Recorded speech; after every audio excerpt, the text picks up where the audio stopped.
온갖 것들이 다 있을 수 있겠는데, 근데 이 나는 그런 것들과 동일시 되지 않는 그런 것들을 지켜볼 수 있는 나구나. 이런 것들을 알아차리는 나가 있구나. 거리를 둔단 말은 그것과 나를 동일시하지 않고 이런 것들을 알아차릴 수 있는 상태구나 라고 이해를 해주시면 좋겠습니다.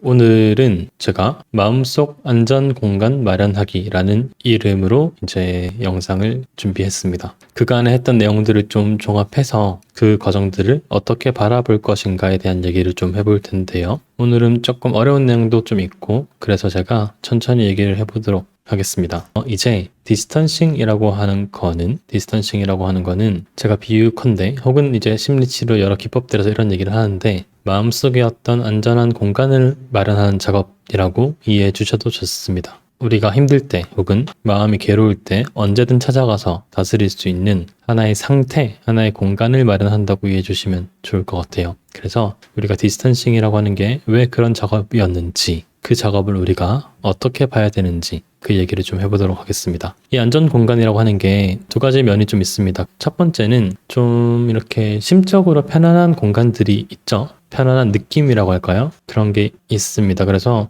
제가 예전에 뭐 어떤 영상에서도 봤는데 다큐멘터리에서 외국의 정신과 의사 선생님께서 자기만의 어떤 공간, 어떤 좋은 기억들이 있는 공간, 늘 찾는 공간, 거기를 힘들 때마다 방문하시기도 하고 실제 힘들 때 그 심상, 그 느낌, 그 이미지를 떠올리시면서 이완을 하기도 하고 한다고 하셨어요. 그래서 좀 이렇게 편안하고 안정적인 공간을 이제 우리가 생각하는 것도 뭐 그런 방법 중에 하나가 될 수 있겠죠. 저 같은 경우에도 그런 좋은 느낌 혹은 그런 어떤 이미지가 있는 공간들이 있습니다. 뭐 어렸을 적에 어디 가서 놀러 갔던 기억들, 그 느낌들, 뭐랄까요? 좀 뭔가 말로 하긴 좀 힘든데 그 느낌들, 그런 것들이 있죠. 근데 또 여기서 말하는 거는 그런 측면에서 좀 안전하고 편안한 모습의 어떤 공간 이런 느낌은 아니고 내면을 바라볼 때 이제 그걸 어떻게 우리가 얘기할까 측면에서 얘기를 좀 해보려고 합니다. 마음속 안전한 공간을 만든다라는 거는 제가 몇 가지 주제를 좀 나눠서 얘기를 해보도록 할 텐데요. 첫 번째로 얘기해 볼 거는 관찰하기라는 겁니다. 우리가 이제 마음속에 안전한 공간을 마련한다라고 했을 때는 관찰하기가 가장 기본적인 역량이죠. 그리고 사실상 이 관찰하기가 디스턴싱의 60-70%라고 해도 될 정도로 저희가 다양한 면들을 다양하게 관찰을 하죠. 아까 오픈 채팅방에 보니까 그 디타민님께서 처음에는 안 그랬는데 하다 보니까 세밀한 부분까지 내가 알아차리고 관찰해 보려고 노력을 한다라고 얘기를 해주셨습니다. 그래서 그 관점에서 이제 관찰하기가 우리 디스턴싱 이런 작업들의 가장 기초적인 능력 혹은 작업이기도 한데요. 요거의 사실 핵심은 뭐냐면 마음속에 안전한 공간을 마련한다는 측면에서 이거의 핵심은 일단 우리가 인식의 주체와 대상을 구분하기 시작했다는 겁니다. 그게 무슨 뜻이냐면 여러분이 디스턴싱을 만나기 전에 뭐 혹은 다른 형태의 인증동 치료 혹은 마음챙김을 만나기 전에 여러분들은 이런 생각을 한 번도 안 해봤단 말이죠. 그냥 마음이라고 하면 이렇게 검정 색깔로 그냥 한 번도 이게 어떻게 생겼는지 어떤 것들이 있는지 보려고 관찰해 보려고 안 했습니다. 그러니까 이런 것들을 만나기 전까지는 나 이꼴 마음, 나는 곧 생각이고 나는 곧 마음이고 인식의 주체와 대상이 전혀 구분되지 않았었죠. 그래서 그냥 내가 생각하는 거고 내가 뭐 하는 거고 내가 행동하는 거고 내 감정을 느끼는 거고 이렇게 얘기했지 우리가 단 한 번도 내 마음을 관찰해 보려고 하는 작업을 해본 적이 없습니다. 그러다가 이제 디스턴싱에서 나는 마음이 아니고 그런 것들을 관찰할 수 있는 존재다 라고 얘기를 하기 시작하면서 여러분들이 이런 형식으로 마음을 관찰하기 시작했습니다. 마음에는 뭐 다양한 것들이 있었죠. 그래서 관찰해보니까 마음속에는 이렇게 다양한 것들이 있었던 겁니다. 뭐 제가 그냥 이분법적으로 나눠서 그냥 파란 색깔이 뭐 반가운 긍정적인 생각 또는 감정, 빨간 색깔이 괴로운 감정이나 생각 이런 거라고 생각해보면 마음속에는 이렇게 다양한 것들이 자리를 잡고 있었죠. 자리를 잡고 있었는데 우리가 이제 디스턴싱 한다는 말은 이런 것들이 나 자신이 아니고 그냥 하나의 경험으로서 우리가 관찰할 수 있다는 연습을 했었습니다. 그래서 처음에는 그냥 이렇게 보고 있었는데 저 멀리 떨어져서 그러니까 좀 이렇게 흐려졌죠. 저 위에서 이것들을 내 마음을 관찰해 보기로 했었습니다. 그래서 우리가 맨 처음에는 제가 라이브에 한 10번인가 11번째 강의까지는 생각만 주구장창 다 다뤘습니다. 기억나시나요? 뭐 생각은 정확하지 않다, 내 탓을 많이 하게 된다 이런 얘기부터 내 마음속에 그런 다양한 생각들이 있다는 것도 얘기를 했었습니다. 그리고 감정에 대해서도 똑같은 얘기를 했었죠. 감정도 뭐 관찰할 수 있고 뭐 어떻게 할 수 있고. 그리고 또 저 위에서 감각, 죄송해요. 여기 감각이라고 적어야 되는데 감각도 우리가 관찰할 수 있다고 이런 얘기를 했었습니다. 그래서 우리가 예전에는 단 한 번도 이런 것들을 구분해서 관찰해 본 적이 없었고 그냥 우리 마음이라고 하는 것들을 이렇게 검정 색깔 그냥 암흑 속의 무언가로 한 번도 들여다보지 않고 경험했었는데 처음에는 그 안에 뭐가 있구나 얘기하고 그 뒤로는 떨어져서 하나씩 관찰해 보기로 했었습니다. 기억나시나요, 여러분? 알아차리기 하고 의심도 해보고 생각보다 정확하진 않구나. 내가 만드는 것도 아니네. 자동적이네. 이런 생각도 하고 그래서 그런 식으로 하나씩 떨어져서 봤고 후반부에 제가 가니까 한 2-3주 전에 제가 그럼에도 불구하고 우리가 감정, 감각, 생각 이런 것들이 내 마음속에 있다고 할 때 여전히 나는 이런 것들을 포함하고 있는 이러이러한 사람이야 이렇게 규정한다고 했었습니다. 근데 그런 개념화적인 생각 그런 규정도 결국은 다시 한번 거리를 두고 보면 그냥 마음속에 떠오른 하나의 생각들의 조합인 거지 그게 나 자신은 아니란 얘기를 했었죠. 그래서 그런 생각들도 거리를 두고 바라볼 수 있다는 얘기를 했었습니다. 그죠? 그리고 제가 지난 라이브 때는 그것뿐만 아니라 그럼에도 불구하고 그 모든 것들을 다 포함해서 아니에요. 잘 들어보세요. 그래 생각이 나가 아니고 감정도 내가 아니고 감각도 내가 아니야. 근데 나는 이런 경험들을 한 사람 이고 나는 과거에 이런 경험들을 하고 이런 생각들이 있는 사람이고 함께 살펴보니까 이런 스키마가 있는 사람이야 라고 얘기를 할 수도 있다고 했었죠. 근데 역시나 그런 스키마들도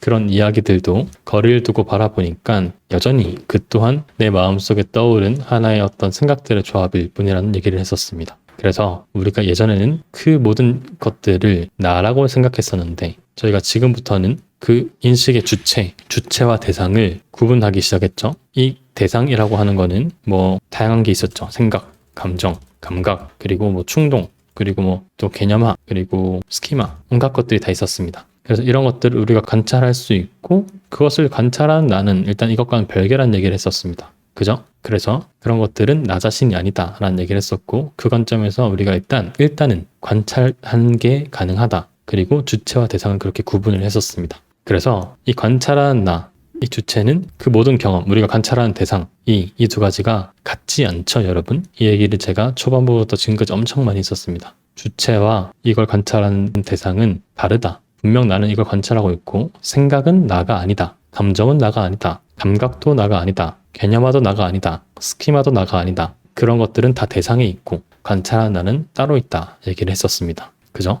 그래서 이 모든 작업들의 교훈은 뭐였냐면 우리를 괴롭혔던 그 모든 대부분의 괴로움들은 하나의 심리적 사건이라는 겁니다. 그죠? 그 대부분의 어떤 생각들, 감정들, 감각들 이런 것들 모두 하나의 심리적 사건이다. 그리고 그 심리적 사건이란 언제나 변함없이 늘 고정불변한 것이 아니다. 자동적이고 임의적이고 언제든 바뀔 수도 있다. 얘기를 했었습니다. 그리고 그렇기 때문에 걔네들은 각자 저마다의 수명을 가지고 또 언젠가는 소멸될 경험들이라고 했었죠. 그래서 이거를 정리해보면 지금까지 저희가 얘기했던 모든 것들을 정리해보면 관찰하는 나는 여기 옆에 있고 따로 있고 여기 있고 근데 그 모든 경험들 생각, 감정, 감각, 뭐 개념화, 스키마 그 모든 것들은 나 자신은 아닌데 그것들이 무슨 특징이 있냐면 정확하지도 않고 유한하고 언젠가는 사라지고 나 자신을 뜻하는 건 아니고 그렇기 때문에 마음속에서 그저 벌어진 실제인 거지 실제 이 세상에 존재하는 무언가는 아니라고 얘기를 했었습니다.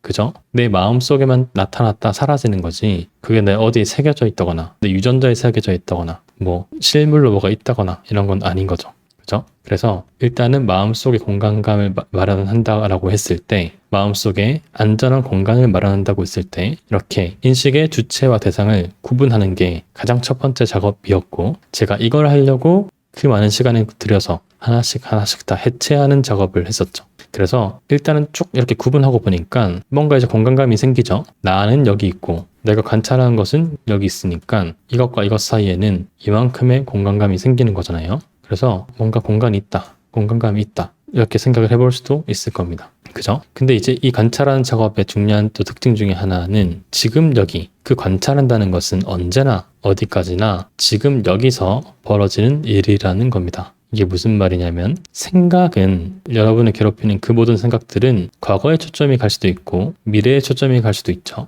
그래서 그게 미래에 초점이 갔던 어떤 생각들이 지금 나한테 불안으로 만들어지기도 하고, 과거의 생각이 막 초점이 가 있던 게 기쁜 후회나 우울감 이런 것들로 재현되기도 합니다. 그죠? 생각은 우리가 과거에 초점이 있을 수 있고 미래에 초점을 할 수 있는데, 내가 관찰한다라고 하는 것은 관찰한다고 하는 것은 항상 지금 여기서 벌어지는 일들인 거죠. 그죠? 알아차린다고 하는 것은 제가 눈을 감고 내 경험을 알아차린다, 내 마음을 알아차린다, 내 감각을 알아차린다 라고 하는 것은 결코 다른 순간에 존재할 수 없는 경험입니다. 지금 여기서만 존재하는 경험인 거죠. 그래서 우리 마음속에 있는 그 넓은 공간을 비유로 얘기를 해보면 이런 모습인 거예요. 저는 호수 이런 비유를 많이 드는데, 마음속에 드넓은 호수가 하나 있고, 이 호수 위로 수많은 경험들, 생각도, 감정도, 감각도 떠오를 수 있고, 뭐 좀 복잡하지만 스키마도 여기 있을 수도 있고, 그리고 개념화된 생각도 여기 있을 수 있고, 이 모든 것들이 여기 있을 수 있는데, 나는 그것을 관찰하는 사람이죠. 그죠? 그래서 그것과 나 사이에는 공간감이 있어요. 그래서 내 마음속에 이런 공간이 있다고 비유적으로 이해를 해보는 겁니다. 그래서 내가 힘든 시기, 어떤 마음이 힘들 때 마음속에 공간을 들어가서 관찰한다고 했을 때 이 공간감을 가지는 게 중요하고, 이 공간이 만약에 여러분이 저희가 생각이 강해서 얘기했던 것처럼 강의 모습일 수도 있고 다른 모습들일 수도 있겠죠. 그냥 저마다 편한 것들을 하면 됩니다. 근데 어찌됐든 내 마음속에는 그런 공간이 분명 이제 하나 만들어진 거죠. 생각도 관찰해, 감각도 관찰해, 개념화도 관찰해. 그 모든 것들을 관찰할 수 있는 공간감이란 게 내 마음속에 생겼고, 그 공간이 어떤 모습인지는 뭐 비유적으로 생각해도 되고 꼭 그런 게 없어도 괜찮습니다. 그 공간감만 느끼면 상관없어요. 그래서 사실은 우리가 이 마음속의 공간을 잘 마련하는 작업이, 여기 무언가가 떠오를지언정 내가 거기 흔들리지 않고 지켜보고 관찰하고 거부하지 않으면서 어떤 선택을 해나갈 수 있는 힘을 만든다는 측면에서 이 공간감을 만드는 작업이 사실은 그 모든 인생동 치료나 마음챙김 이런 것들의 궁극적인 방향성이라고 할 수 있겠습니다. 그래서 디스턴싱이라고 하는 거는, 여러분 제가 생각과 거리두기라고 설명을 했었는데, 생각과 거리두기, 제가 요즘 느끼기로는 이걸 좀 제가 잘못 표현했다는 생각을 많이 하고 있어요. 왜냐면 생각과 거리 둔다는 게 뭔가 이렇게 생각을 멀리하고 생각을 이렇게 거부하고 이런 느낌들이 좀 계속 든단 말이죠. 근데 사실 우리가 아론백이 처음에 CBT를 만든 아론백 선생님이 처음에 이 과정을, CBT의 과정을 CBT라고 안 하고 셀프 디스턴싱이라고 했단 말이죠. 셀프 디스턴싱, 스스로를 디스턴싱 한다라고 했어요. 이게 저는 훨씬 더 정확한 표현이고, 이거를 생각과 거리두기라고 하면 좀 제가 오해가 생기는 것 같아요. 왜냐하면 이 셀프 디스턴싱이 무슨 의미냐면, 결국 이렇게 내 마음속에 우리가 아까 얘기했던 그 흑백, 깊은 그냥 칙칙한 어둠 속에서 그냥 마음속에 벌어진 일들을 막 경험하고 지냈었는데, 여기 다양한 게 있네, 거리를 두고 보니까 하나씩 볼 수도 있네 라고 하면서 거리를 두고 스스로를 바라봤던 그 작업이, 내가 이런 것들을 배우기 전까지는 물속에만 들어가서 내 마음을 그냥 떠오르는 대로 경험하고 반응하고 그렇게 했다라고 하면, 지금은 한 발짝 떨어져 나와서 그것은 나 자신이 아니라는 걸 이해한 상태에서 이런 것들을 관찰하고 경험할 수 있기 때문에, 디스턴싱이라고 하는 것은 이 공간감을 만든다는 측면에서 이해해 주시는 게 더 좋을 것 같아요. 그래서 이렇게 떨어져서 내 경험과 나, 이 경험이라고 하면 생각, 감정, 그 모든 것들, 이 경험과 나 사이의 공간감, 내가 이것과 거리를 둔다는 게 디스턴싱이라고 이해를 해주시면 되겠습니다. 근데 뭔가 이거를 제가 이제 생각과 거리두기라고 일단 설명을 하고 시작하니까 이제 이렇게 되는 거죠. 이 공간감을 마련하는 노력들을 하기보다는 물속에서 있으면서, 여전히 물속에 있으면서 이렇게 생각하지 말자, 생각과 거리를 두자, 이 생각은 멀리하자, 이렇게 받아들여지는 게 좀 있는 것 같아요. 그래서 디스턴싱이라고 하는 게 이 모습이 전혀 아니다, 이 모습이 디스턴싱이 아니다는 겁니다. 디스턴싱이라고 하는 것은 물속에서 이 생각을 거리두자 하는 게 아니고, 물 밖으로 나와서 그 강을 바라볼 수 있는 이 공간감, 되게 추상적이지만 이 마음속 공간감을 마련하는 게 핵심이라고 이해를 해주시면 좋겠습니다. 그래서 이 거리두기라고 하는 것은 하나의 상태인 거죠. 상태인 겁니다. 이렇게 거리를 두고 뭔가 이런 것들을 바라볼 수 있는 상태인 거예요. 물 속에 있는 상태가 있고 물 밖에 있는 상태가 있겠죠. 디스턴싱이라고 하는 것은, 여러분이 평생을 이렇게 살아왔잖아요. 저도 이런 걸 모르기 전까지는 이렇게만 살아왔단 말이죠. 근데 마음을 바라보는 다른 상태라는 것도 있구나. 우리가 평생을 이렇게 살아갈 수는 없지만 힘든 순간들, 그럴 때마다 물 밖으로 나와서 이런 것들을 관찰할 수 있는 디스턴싱 된 디스턴싱 된 상태라는 게 있구나. 그래서 거리두기는 이런 모습, 이런 공간감이 마련된 상태라고 이해해 주시면 좋겠습니다. 그래서 내 마음속 경험과 거리를 둔 이 존재감을 확실히 하는 게 디스턴싱의 그 모든 작업인 거죠. 여러분은 지금까지는 이 공간감, 이렇게 지켜보고 있는 나라고 하는 것을 한 번도 경험해보거나 생각해본 적이 없단 말이죠. 물속에서만 싸우고 어떻게 했었는데 거리를 두고 바라보니까 정말로 그 모든 생각들은 여기 생각도 있고 감정도 있고 감각도 있고 기억도 있고 개념화된 생각도 있고 핵심 믿음도 있고 중간 믿음도 있고 생각이 여기 있으니까 자동적 사고도 여기 있고 온갖 것들이 다 있을 수 있겠는데, 근데 이 나는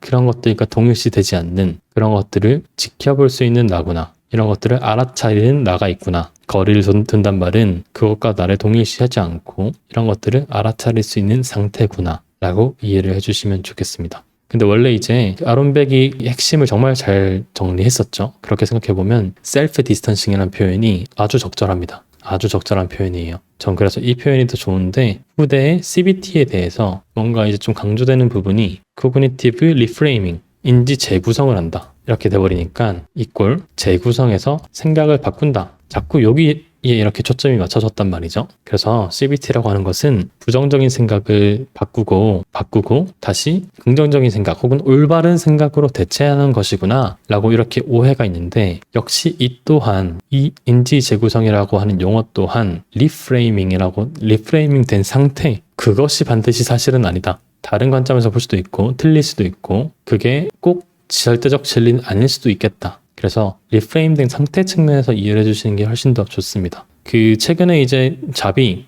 Compassion Focused Therapy CFT 하고 계신 이제 폴 길버트라고 하는 심리치료사가 있는데, 그분이 이런 얘기를 해요. 사고의 내용을 지나치게 강조하는 것은 별로 도움이 되지 않기 때문에 대안적 사고, 내용을 바꾸는 게 아니라, 이 말이 참 좋은 말인데, 대안적 느낌을 더욱 강조해야 한다. 대안적 느낌, 이 느낌, 거리를 둔 상태, 거리를 두고 내가 이런 것들을 바라볼 수 있구나. 이 또 다른 차원의 상태, 이 느낌을 명확히 하는 게 중요하다. 그래서 여기 안에 있는 생각들을 바꾸려고 애쓰는 게 아니라 이 생각 1을 생각 2로 또 인지 재구성하는 게 궁극적인 원리가 아니라, 이런 것들을 거리를 두고 바라볼 수 있는 상태가 따로 있구나. 그래서 그 대안적 느낌을 가지도록 하는 게 중요하다라는 얘기입니다. 그래서 이 디스턴싱이라고 하는 것은 무언가를 만들거나 억지로 만든다는 말은 긍정적인 생각하자, 좋은 생각하자, 스스로를 사랑하자 이런 것들이죠.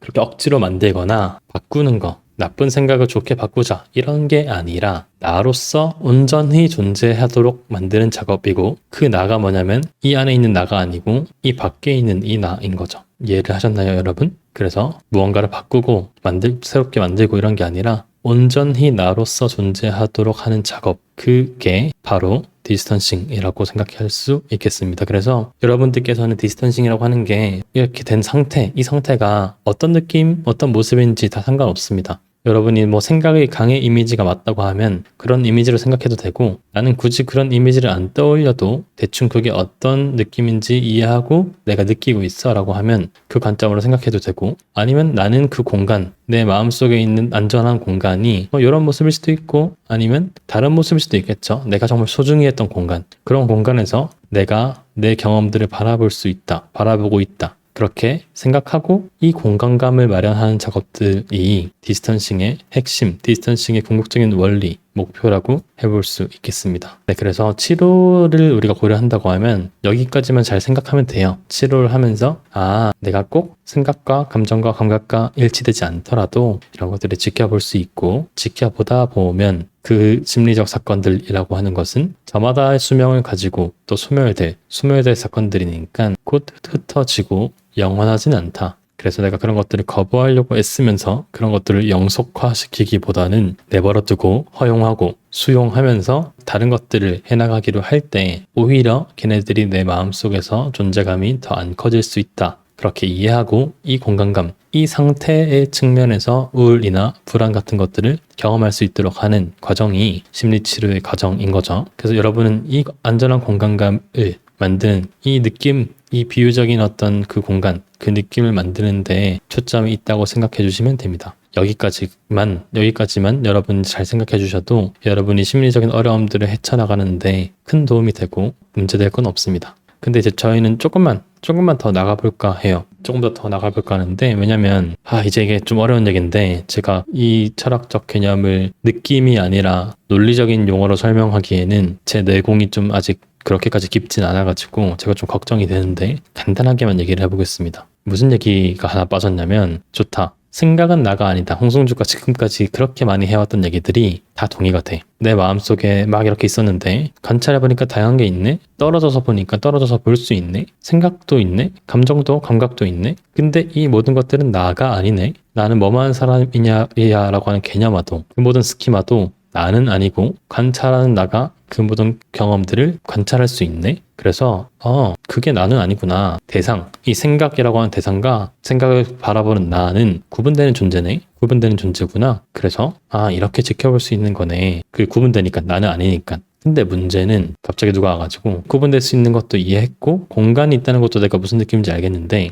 그럼 얘는 뭔데? 이렇게 되면 이제 조금 복잡해집니다. 다시 한번, 치료를 할 때까지는 여러분은 치료를 위한, 마음의 어떤 치료를 위한 목적이면 여기까지만 우리가 이해하고 연습해도 충분해요, 여러분. 근데 제가 몇 발짝만 더 나가보려고 합니다. 그게 뭐냐면, 얘는 뭔데? 라는 질문이에요. 얘는 뭔데? 생각이 나가 아니라는 건 알겠는데 나가 뭔지는 내가 알아야 될 거 아니야. 그럼 나는 무슨 실체도 없는 건가? 혹은 나는 그러면 이제 떠오르는 생각에 그냥 곧이곧대로 반응하고 이끌려가는 수동적인 존재인가? 나는 대체 뭔데? 가 해결되지 않은 논리의 어떤 바퀴, 나사 같은 거죠. 그래서 이 나는 무엇인가에 대해서 우리가 생각을 좀 해봐야 됩니다. 근데 저는 정신건강에서 나는 무엇인가라고 하는 질문을 이제 누가 묻기 시작하면 제가 좀 망설이면서 이 대답을 먼저 하게 될 것 같아요. 근데 이렇게 얘기해 볼 수 있는데, 그 질문은 우리를 너무 먼 곳으로 데리고 갈 것 같다 라고 얘기를 제가 해볼 수 있을 겁니다. 그래서 그 얘기를 간단하게 한번 해볼 텐데, 여러분 이해가 안 돼도 괜찮고, 두 번째, 이거는 아직까지는 의학적으로 검증된 얘기는 아니고 제 기준으로는 검증할 수 있는 얘기도 아닙니다. 마치 그런 거예요. 빅뱅 이전에는 무엇이 있었나? 빅뱅 이전에 무엇이 있었는지는 빅뱅 이후를 살고 있는 우리는 도무지 알 수가 없죠. 마찬가지로 의식적인 존재로서 우리가 이런 것들을 경험하고 있는 한 나는 무엇인가에 대해서도 결국은 궁극적으로는 우리가 검증하기가 쉽진 않을 겁니다. 그래서 요거는 조금은 철학이나 영성 이런 파트긴 하거든요. 근데 거기서 어떤 깨달음들이 있고, 그런 것 깨달음이 있었을 때 궁극적인 마음의 평화를 얻는 분들이 있단 말이죠. 근데 그게 뭔지를 한번 얘기를 간략하게 한번 해볼게요. 간략하게 한번 해보고, 다시 한번, 의학적인 얘기를 지금 하는 건 아니다. 두 번째, 이해 못해도 상관없다. 내 마음이 치유되는 데는 아무런 상관이 없다. 너무 크게 연연하지 말고 우리가 마음 공부, 심리 공부를 하다 보니까 그 관점에서 한 번쯤은 되물어야 되는 질문이라서 흥미를 가지고 한번 생각해보자는 겁니다. 제가 모든 것들을 의심했죠, 여러분. 기억나세요? 생각도 의심했어. 감정도 의심했어. 이걸 적어볼까요? 생각도 의심하고, 감정도 의심하고, 감각도 의심하고. 그 모든 것은 다 나가 아니죠? 의심할 수 있었어요. 생각이 분명 내가 하는 것 같았는데 하나씩 따져보니까 정확하지도 않고 내가 막을 수도 없네. 생각은 그저 만들어지는 거고 막을 수도 없어. 그리고 개념화라는 것도 제가 의심해 볼 수 있다고 했고, 스키마도 그런 일들을 한 사람이 늘 항상 변함없이 그렇게 사는 건 아니고 나에게도 다른 측면들이 있다, 이런 얘기를 했었습니다. 그래서 이 모든 것들을 의심을 했어요. 이 모든 것들을 의심했는데 정말 의심할 수 없는 한 가지가 하나 있습니다, 여러분. 이 모든 작업에서 정말 의심할 수 없는 모든 한 가지가 있는데, 우리가 매트릭스를 살고 있다 해볼까요? 사실은 우리가 매트릭스였던 거야. 그래가지고 여러분이 매트릭스 세계관 속에서 이제 약간 시뮬레이션 우주 이런 거지. 거기서 여러분이 그냥 세상을 살고 있는 거야. 근데 심지어는 그런 상황일지라도 이 세상이 가짜겠죠. 그러면 이 세상이 가짜고 이 세상이 시뮬레이션 된 조작인데, 그 순간에서조차 우리가 결코 의심할 수 없는 한 가지 있습니다. 단 한 가지는 뭐냐면, 내가 그것들을 지금 이 순간 알아차리고 있다는 그 사실만은 아무도 부정할 수 없고 아무도 반박할 수가 없어요. 결코 의심되지 않는 단 한 가지는 알아차림, 내가 지금 그것을 알아차리고 있다 라고 하는 그 사실밖에 없습니다. 다른 그 모든 것들은 우리가 다 의심할 수 있었는데, 이 알아차림, 내가 어딘가로 주의를 보내서 그런 것들을 알아차리기로 하는 것, 그 알아차림, 지금 이 순간에서만 벌어지는 그 알아차림은 결코 의심할 수 없습니다. 그래서 이거를 두고 뭐라고 얘기를 하냐면 자아감, 나는 뭐 어떻다. 자아감도 다 허상이고 그 또한 강물 속에 있는 하나의 경험일 뿐인데 그래서 나라고 하는 어떤 고정되는 실체 그런 것들은 없고 오직 남아있는 것은 알아차리는 경험의 흐름밖에 없다. 알아차리는 그 경험의 흐름. 제가 지금도 알아차리고 1분 뒤도 알아차리고 2분 뒤도 알아차리죠. 그 흐름만이 우리가 진정하게 유일하게 이어져 온 나라고 할 수 있다는 겁니다. 그래서 이 관점에서 사람들이 나는 무엇인가의 질문에 대해서 나는 결국 알아차림 그 자체다 라고 얘기를 합니다. 나는 알아차림 그 자체다. 내가 홍승주를 정의할 수 있는 유일한 단 한 가지의 어떤 경험은 알아차림. 홍승주가 지금 이 순간 알아차리고 있다는 그 사실만은 결코 부정할 수 없다고 얘기를 합니다. 여기까지도 논리적으로 이상한 게 없죠.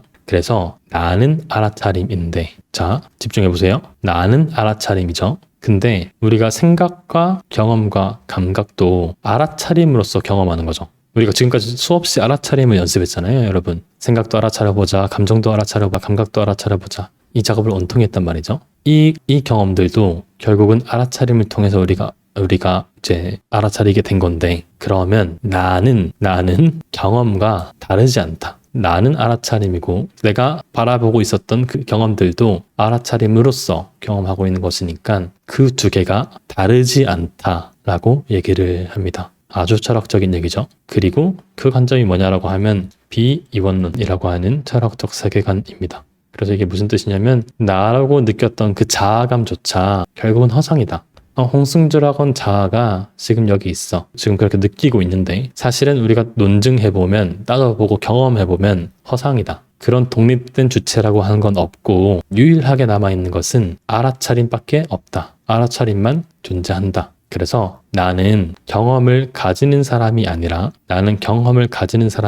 사실은 여러분이 경험을 가지는 사람인 것 같았잖아요. 멀리서 바라보고 내 호수 속에 거기 안에 있고 하니까. 근데 그게 아니라 나는 사실은 경험 그 자체, 알아차림 그 자체가 나였다라는 겁니다. 이해가 좀 힘드니까 제가 딱 좋은 비유를 들어서 얘기를 해볼게요. 여러분이 아까 제가 마음속에 공간감을 마련하라고 했을 때 이런 이미지를 제가 드렸죠. 호수도 똑같고 이번엔 파도라고 해볼까요? 지금까지 디스턴싱에서 얘기했던 것들을 쭉 제가 설명해 보겠습니다. 이 비유로. 나는 여기 바다 밖에 있습니다. 내 마음속에는 아주 큰 바다가 있어요. 이 바다는 너무 커서 그 모든 경험들을 다 담을 수 있습니다. 가만히 바다를 지켜보고 있다 보면 이따금씩 여러 파도들이 밀려오는데 그 파도들은 어떤 생각일 때도 있고 어떤 감각일 때도 있고 어떤 감정일 때도 있습니다. 또 아직 밀려오지 않았지만 과거의 오래된 기억 혹은 개념화 혹은 핵심 경험, 나의 슬펐던 과거, 왕따 경험 모든 것들이 다 될 수 있겠죠. 근데 이런 것들은 나는 아닙니다. 내가 그런 것들을 관찰할 수 있는 거죠.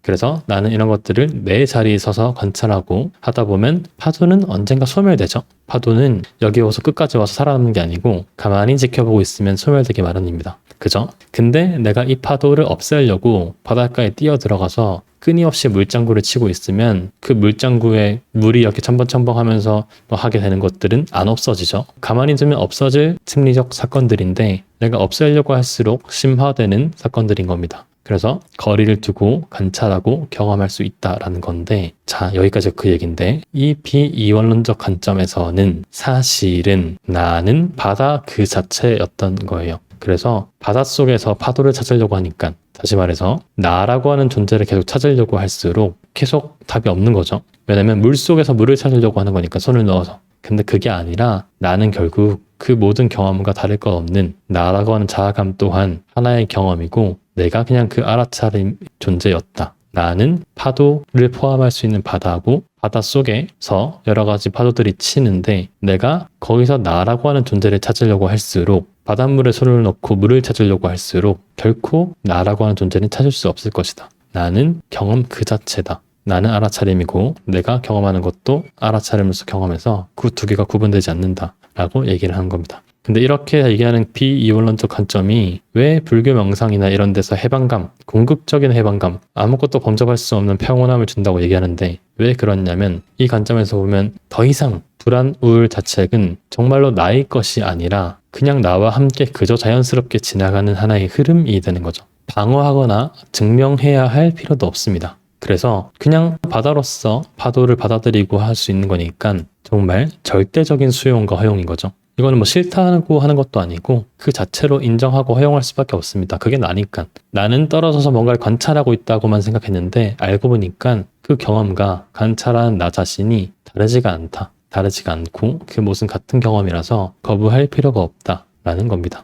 그리고 그래서 그 관점에서는 지금 여기에 머무르면서 정말로 온전히 느끼고 알아차리는 경험, 알아차리면서 경험하는 삶을 살 수 있기 때문에 여러 가지 구루들이나 불교 멍상에서 시타르타의 궁극적인 깨달음들이 혹은 여러 가지 종교적 깨달음들, 교리들이 힌두교도 그렇고 다 요 비슷한 비이원론을 얘기하고 있는 게 이런 해방감을 주기 때문이고 여기에 어떤 궁극적인 진리가 있다라고 얘기를 많이 해서 비이원론에 대한 얘기를 많이 합니다. 그래서 조금은 추상적인 얘기들이 많죠? 얘기들이 많은데 지금 바로 이해하셨다고 하면 너무 좋고 이해하지 못했다고 하면 다시 한번 제가 얘기한 것들을 한번 생각을 해보세요. 분명 우리는 인식하는 주체와 대상이 구분된다고 해서 그런 작업들을 해왔고 이 공간감을 마련해 왔었는데 조금만 더 나아가서 이 나가 무엇인지를 곰곰이 생각하고 따져보니까 결국 나는 알아차림 그 자체였고 나는 이렇게 보고 있는 게 아니라 그저 아주 드넓은 바다 그 자체였다. 그 바다 그 자체에서 그 어떤 파도가 치든 하등 상관없이 나는 그런 것들을 아주 자연스럽게 느끼고 경험하고 모든 것들이 연결된 그 일체감을 느끼면서 지금 여기에 온전하게 존재할 수 있다라고 하는 게 비이원론의 깨달음입니다. 깨달음이고 여러분 그 명상하시는 분들이 어떤 관점에서든 다 비슷한 이런 얘기를 하거든요. 처음에는 알아차리고 명상하다가 언젠가부터는 그냥 무라일체된 경계가 사라진 것 같은 알아차리고 있는 나와 알아차린 대상의 경계가 사라지고 있는 것 같은 느낌 이런 얘기를 많이 하고 샘 해리스 같은 뇌과학자도 이런 얘기를 많이 하고 명상하셨던 다른 구루분들도 이런 얘기를 많이 하고 다 비슷한 얘기를 합니다. 그래서 좀 더 나아가면 우리가 경험이라고 하는 게 그렇게 바라볼 수도 있다. 라는 것을 이해를 해보면 좋을 것 같습니다. 근데 이게 좀 쉬운 얘기는 아니라서 여러분이 굳이 치료를 위해서는 여기까지만 우리 얘기를 해도 괜찮다라고 생각을 하고 이거를 굳이 제가 이어서 얘기를 하는 거는 사실 심리치료에서 여기까지 나아가서 얘기를 하는 기법은 이제 없거든요. 이거는 이제 디스턴싱 저희만 했던 작업인데 사실은 그 존 카바치니 하는 마음 챙김에서도 이제 깊이 얘기해보면 비이원론을 얘기하고 있긴 해요. 근데 검증할 수 없는 영역이기도 하고 그래서 안 그러는데 깊게는 안 다루는데 결국은 따져보면 그 이야기 약물 하나 없이 마음을 치유한다고 알려진 그 모든 기법들의 공통점과 원리들을 따라가 보면 그 흐름이 여기로 이어진다. 비이원론으로 이어지고 여기에는 우리가 치료도 아니고 약물도 아니지만 영성으로서 어떤 깨달음과 궁극적인 평온을 얻은 사람들의 이야기들과 그 모든 종교적인 어떤 깨달음과 평온을 얘기하는 종교적 깨달음들의 핵심적인 메시지와 아주 잘 맞닿아 있다라고 얘기를 해볼 수 있겠습니다. 그래서 그 해방감을 여러분께서 혹시나 느낄 수 있다면 그런 경지에까지도 한번 연습을 해보면 좋겠다라는 측면에서 제가 이제 나는 무엇인가라고 하는 질문에 대해서도 논리적으로 제가 빈틈없이 이렇게 준비를 해두려고 여기까지 얘기를 해봤었습니다.